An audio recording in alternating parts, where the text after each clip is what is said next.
Dear Patriots, before the news starts, please subscribe to our patriotic channel by clicking the subscribe button. Give us a thumbs up to this video. Don't forget to leave your opinion below in the comments section. Share the news on Facebook and Twitter so your friends see it. Thank you. Black employee exposes how hipster racist Lib Lena Dunham loves using the N-word. Girls creator Len Dunham is a dyed-in-the-wool liberal and pretends to care about the interests of women, minorities and any other groups of people that she feels are disadvantaged. However, it should come to very little surprise that Hillary-supporting feminist Dunham is in reality a hypocrite who operates out of her own self-interest. Dunham has been militant in defending women who accuse men of rape, saying that we should always believe the women. However, when a male friend of hers, who is white, named Murray Miller who writes for her show was accused of rape, Lena suddenly changed her tune and claimed that his female victim, who is black, was lying. Another one of Dunham's writers, an African-American woman named Zinzi Clemmons, just quit working for her as a response to her hypocrisy and burned her on the way out by exposing how Dunham is in real life a bigot who enjoys using the N-word. Wrote Zinzi about spoiled racist Dunham, she and I ran in the same circles in college. Jemima Kirk was in my year at Rist while I was at Brown. We had many mutual acquaintances and still do. Most of these acquaintances were like Lena wealthy, with parents who are influential in the art world. They had a lot of power and seemed to get off on simultaneously wielding it and denying it.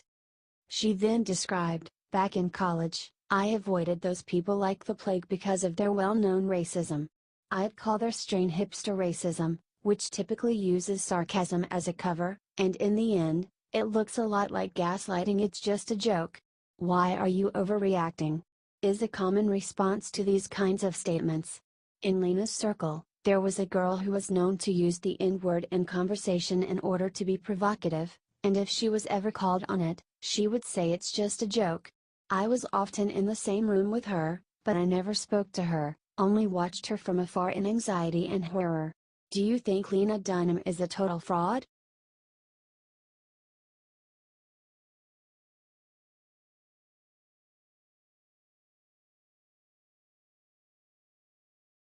John Kelly just broke down and said the 3 words that'll ruin Frederica Wilson.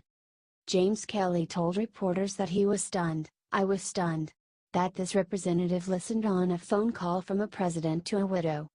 General Kelly, I was stunned when I came to work tomorrow morning and brokenhearted at what I saw a member of Congress doing. A member of Congress who listened in on a phone call from the President of the United States to a young wife and in his way tried to express that opinion. He is a brave man. General Kelly just came on to say that Democratic Congressman Frederica Wilson trashed President Trump when he called Sergeant Law David T. Johnson's widow, Mashia this week. Trump called the grieving widow. Frederica Wilson listened in on the conversation and then used it to trash our sitting president. Look what John Kelly said he had to do to cool off.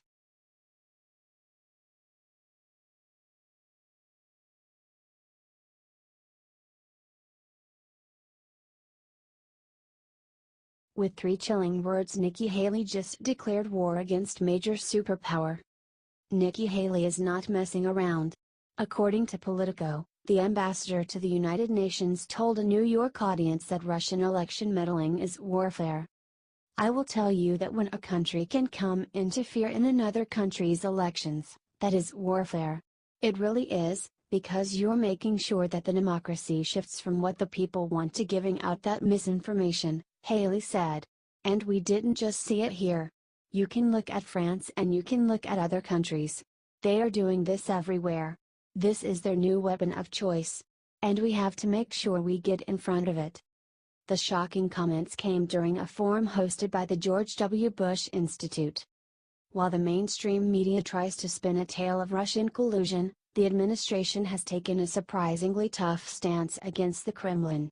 They've delivered sanctions, condemned them publicly, and have now called their actions warfare, hardly the actions of a White House trying to make secret deals with the Russians.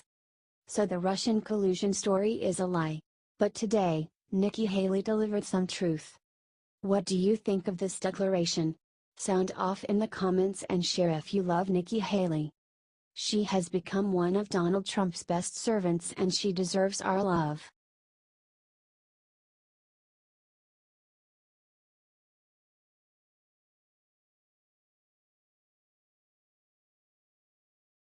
With a simple move, Melania Trump made history today, and it's totally fantastic.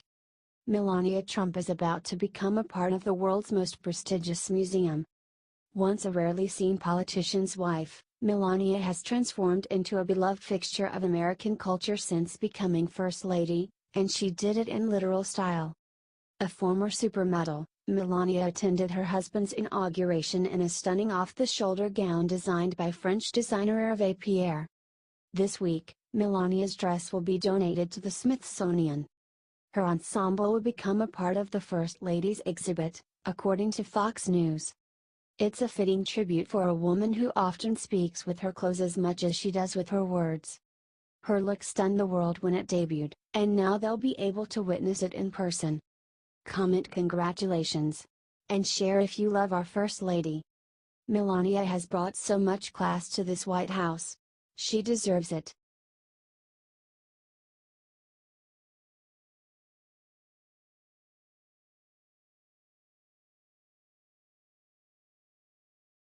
MSNBC's Reverend accuses all Alabama Republicans of pedophilia. In a strong and insane rant, MSNBC's Reverend Dr. William Barber accused all Alabama Republicans of pedophilia. Seems true Orthodox evangelicals would not be supporting no more or this extremism in what I call Republican religionism. It is not Orthodox evangelicalism. They try to hijack that term. White evangelicalism is connected to white nationalism, it's connected to white supremacy. It is the backbone of racism that has happened in this country, started Barber in his crazy rant. I call them Republican religionist, because they've given him cover and so many others on non-Christian policies like blocking health care is a non-Christian policy. Blocking living wages is a non-Christian policy. Blocking and suppressing voting rights is a non-Christian policy. Hating gay people is a non-Christian policy. Promoting guns a non-Christian policy, he claimed. He then accused Alabama Republicans of endorsing pedophilia for allowing children to be poor. Well, a real spiritual battle would be addressing the fact that in some counties in Alabama, 40% of the people in poverty. There are 24% of children living in households that are poverty.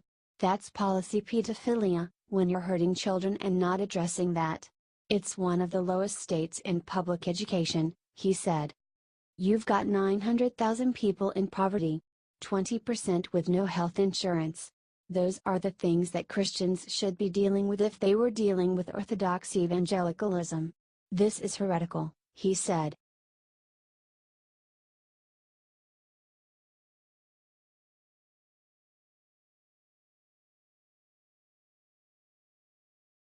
Tucker reveals why it's the end of the Clinton era, finally and completely. Are you relieved? For decades, smooth-talking Democratic darling Bill Clinton got a pass for all the sexual assaults he committed unchecked.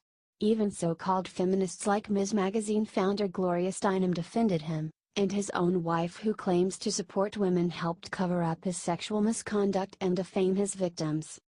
However, now that powerful figures from all political persuasions are being felled for their sex crimes, Bill and Hillary Clinton cannot hide anymore. After more than 25 years of helping Bill Clinton hide his crimes, the liberal biased national media has finally been forced to take Bill's accusers seriously. This is music to the ears of Fox News host Tucker Carlson. On an introduction to a recent broadcast, Carlson officially declared why the Clinton era in the Democratic Party and America as a whole is now over. Tucker asserted that Bill and Hillary have been in charge of the Democratic Party for a quarter century and explained that they have held control because they and their acolytes have ruthlessly stamped out numerous charges of sexual harassment and assault brought against Bill Clinton. He went on, suddenly out of nowhere, that's no longer working for them. The society-wide backlash has finally turned and bit the Clintons themselves. Describing how prominent Democrats have finally started to speak out against the Clintons. Where is this coming from? What does it mean, other than the end of the Clinton era, finally and completely? Do you agree with Tucker that the Clinton era is now officially finished?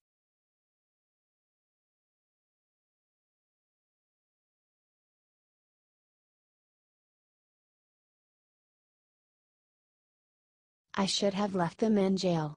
Trump trolls ungrateful LeVar Ball over shoplifting basketball players. A one-abe entrepreneur from Southern California named LeVar Ball made a name for himself earlier this year by claiming that he could have beaten Michael Jordan in a game of one-on-one and predicting that his own son Lonzo, who just started playing for the Los Angeles Lakers, will be the greatest basketball player of all time. However, this nitwit recently got some serious egg on his face when his second son LiAngelo was caught shoplifting sunglasses together with two other members of the UCLA basketball team during the squad's trip to China. Luckily for him, President Donald Trump happened to be in China at the same time, and personally intervened to have charged against the three students dropped and arranged for their safe return to the States. Instead of being grateful, however, LeVar decided to criticize President Trump for saving his criminal son. Said LeVar sarcastically on ESPN when asked about how he felt about Trump bringing his son and the other two players from Chinese prison. Who? He added, what was he over there for? Don't tell me nothing. Everybody wants to make it seem like he helped me out.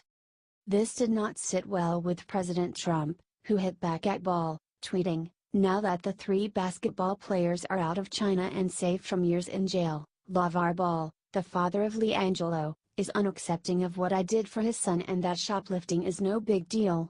I should have left them in jail. Do you agree with Trump?